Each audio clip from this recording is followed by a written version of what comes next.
এবার আপনাদের একটা ছবি দেখাবো, যে ছবি ইতিমধ্যেই ভাইরাল হয়েছে। গারুলিয়ার এক টিএমসিপি নেতা, সেই নেতার হাতে পিস্তল, ছাত্র নেতার হাতে পিস্তল।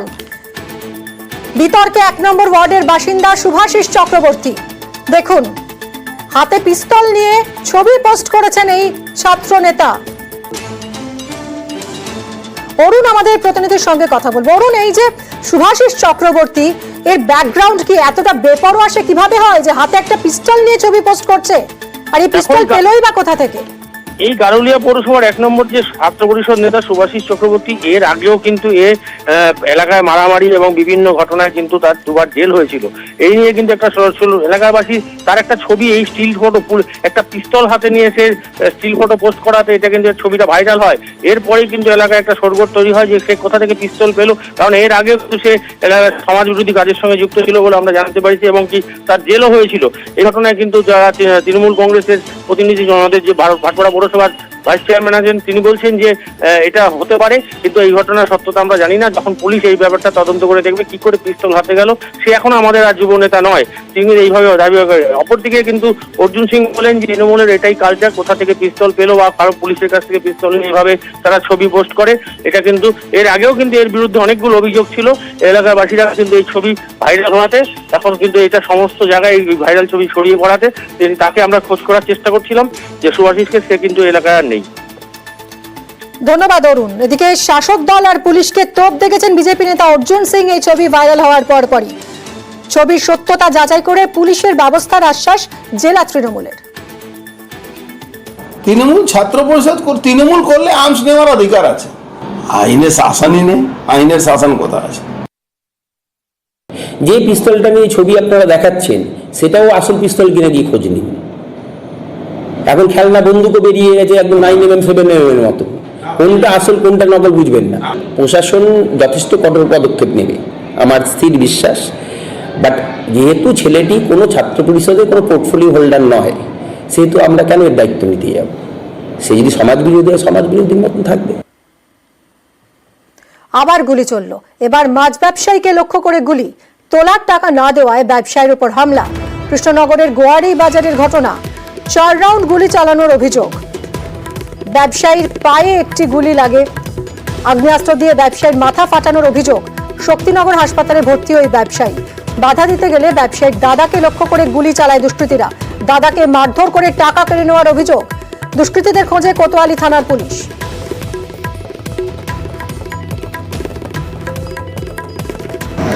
বাজারে গিয়েছিলাম, দিয়ে কালকে ছেলেটা জেল থেকে ছাড়া পেয়েছে। একজনকে পয়সা তুলছে, আমি গিয়েছি, গ্রামে তো বলছে টাকা দেওয়া দেবো না, ধাক্কি বন্দুক বের করে মাথায় মারল।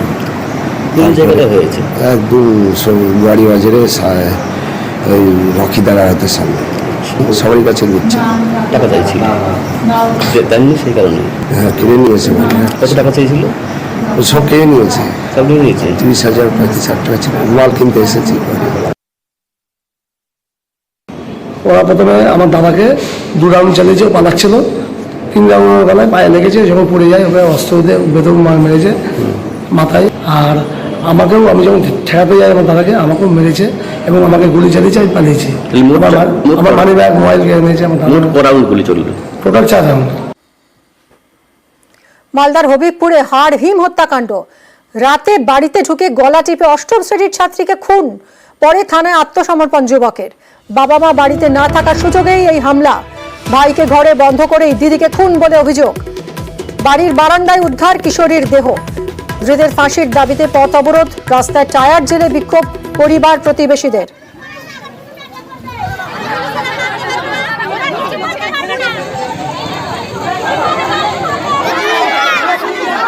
14 বছরের মেয়ে হলো, বাবু স্কুলে পড়তো, ঘরে ছিল আর ভাই বোন ছিল। ওকে, ওর ভাইকে শিকলি লাগিয়ে দিয়ে ওর বোনকে ঘর থেকে টেনে খুন করে ফেলেছে। কোথায়? আমাদের বারান্দাতে। মুখে চাপা দিয়ে হোক আর যে করে খুন করে ওকে মেরেছে। ওদের জন্য পুরার জন্য শাস্তি হয়, ফাঁসির জন্য হয়।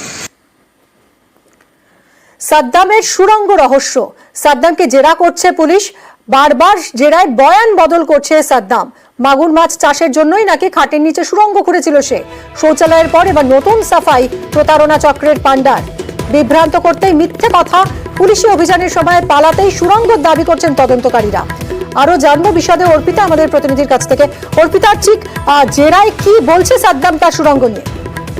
দেখো, এই ধৃত সাদ্দামকে জেরা করে এই সুড়ঙ্গের বিষয়ে যখন জানতে চাওয়া হয়, পুলিশ সূত্র থেকে খবর সাদ্দাম বারবার তার ভুল বদল করছে।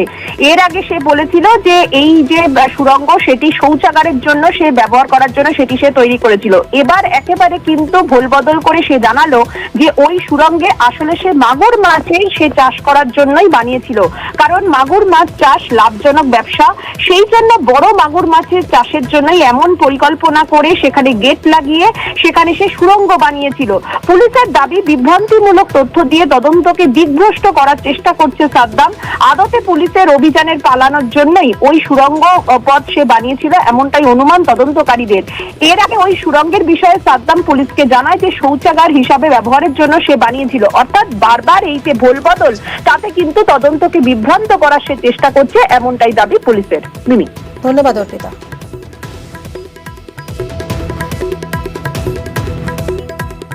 এবার বাঁকুড়ার একটা দুর্ঘটনার খবর জানাই আপনাদের। দেওয়াল চাপা পড়ে একজনের মৃত্যু হয়েছে, আরো 3 জন আহত। বাড়ির সীমানার পাঁচিল চাপা পড়ে মৃত যুবক। প্রিয়ব্রত আমাদের প্রতিনিধি রয়েছেন। প্রিয়ব্রত, কিভাবে ঘটলো এই দুর্ঘটনা? দেখো দিদি, গতকাল সন্ধ্যের সময় যে সময় বৃষ্টি পড়ছিল জমজম করে, সেই সময় কয়েকজন স্থানীয় যুবক তারা কিন্তু এই যে নতুন সিটি মালাকার পাড়া সেই এলাকায় মোবাইলে গেম খেলছিলেন এই পাঁচিলের পাশেই। পাঁচিলটি দীর্ঘদিন ধরে একটু ঘেরানো অবস্থায় ছিল এবং বর্ষা যেভাবে পড়েছে, বৃষ্টি পড়ছিল, তাতে কিন্তু এই দুর্ঘটনা ঘটে এবং পাঁচিলটি পড়ে যায় তাদের গায়ে। এবং সেই ঘটনার পরেই 4 জনকে উদ্ধার করে যখন বাঁকুড়া সম্মিলনী মেডিকেল কলেজ হাসপাতালে নিয়ে যাওয়া হয়, সেখানেই মৃত্যু হয়েছে কিষাণ বাড়ি নামের বছর 21-এর এক যুবকের এবং বলাকার। এবং তারপরই কিন্তু স্থানীয় মানুষজন যারা দাবি করেন যে এই পাঁচিলটি পুরোপুরি ভেঙে ফেলতে হবে এবং স্থানীয় প্রশাসন এবং পৌরসভার পক্ষ থেকে ঘটনাস্থলে যাওয়া হয় এবং উদ্ধার কার্য চালানো হয়। দেখা যায় যে সেই পাঁচিল কিন্তু দীর্ঘদিন ফাটল দেখা দিয়েছিল এবং হেলেও ছিল, তারপরও নজরদারির অভাব কিন্তু স্বীকার করে নিয়েছেন স্থানীয় কাউন্সিলর। এবং এর ঘটনার পরেই যারা আহত হয়েছিলেন তারা কিন্তু 2 জন এখনো পর্যন্ত বাঁকুড়া সম্মিলনী মেডিকেল কলেজ হাসপাতালে ভর্তি রয়েছেন। একজনকে স্থানীয়ভাবে চিকিৎসা করা হয় এবং তারপরে কিন্তু বাঁকুড়া মেডিকেল থেকে তাকে ছেড়ে দেওয়া হয়েছে এবং বাড়িতে রয়েছেন। কিন্তু স্থানীয় মানুষজন অভিযোগ করছেন ক্ষতিপূরণ দিতে হবে এবং এই সীমানা পাঁচিল যেভাবে হেলে রয়েছে সেই পাঁচিল পুরোপুরি ভেঙে ফেলতে হবে অবিলম্বে, না হলে আরো বড় কিন্তু দুর্ঘটনা করতে পারে। প্রিয়ব্রত, আহত কতজন?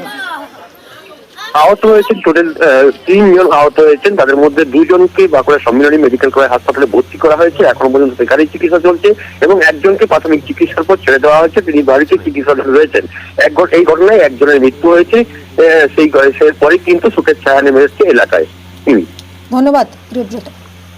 আমার ছেলের কোমরে লেগেছে, পায়ে লেগেছে।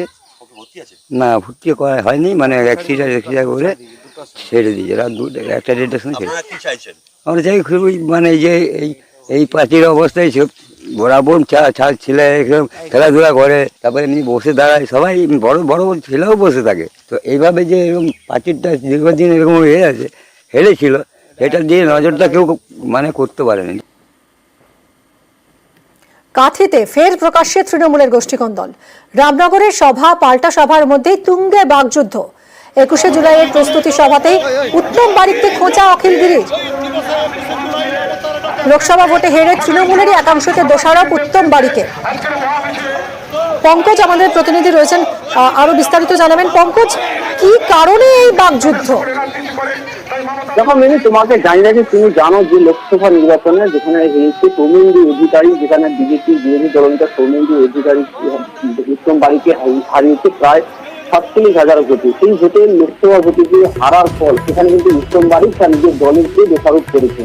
সেক্ষেত্রে সেই দোষারোপ যেখানে খোঁচা না করে আজকেই কিন্তু যেখানে গতকাল 21শে জুলাই প্রস্তুতি সভা আয়োজন করেছিলেন যে চারটি সাংগঠনিক জেলার যুব তৃণমূল কংগ্রেসের সভাপতি সুপ্রকাশ গিরি, সেই সভাতেই কিন্তু নাম না ধরে উত্তম বারিকে যেরকম খোঁচা দিয়েছে, তেমন সুপ্রকাশের গিরি বাবা যেখানে পাড়ামন্ত্রী অর্থগিরি তিনিও কিন্তু খোঁচা দিয়েছেন যেখানে উত্তম বারিকে নাম না ধরে। সেক্ষেত্রে প্রথমত তোমাকে জানিয়েছি যেখানে যে এই রামনগর বিধানসভার কিন্তু বিধায়ক রয়েছে অখিল গিরি এবং যেখানে সুপ্রকাশ গিরি সেখানে তৃণমূল কংগ্রেসের সভাপতি, সেক্ষেত্রে যে এই হারের ফল যেখানে রামনগর বিধানসভাতে কিন্তু বিজেপি অনেকটাই কিন্তু পজিটিভ ফল পেয়েছে, কিন্তু তৃণমূল পজিটিভ না পাওয়াতে কিন্তু বিশেষ করে খোঁচা দিয়েছে ইসলামবাড়ির সেক্ষেত্রে পাল্টা সভা যেখানে গতকাল বৃহস্পতিবার যেখানে 21শে জুলাই প্রস্তুতির পাল্টা সভা করলো সুপ্রকাশ গিরি এবং আজকে যেখানে সেইখানে কিন্তু সভা হবে উত্তম বাড়িতে, সেই সভাতে কিন্তু উত্তম বাড়ি যেখানে সুপ্রকাশ গিরিকে জানান বলে এমনটাই বলছেন, সেক্ষেত্রে তারা রাজনীতিকেও জানিয়েছে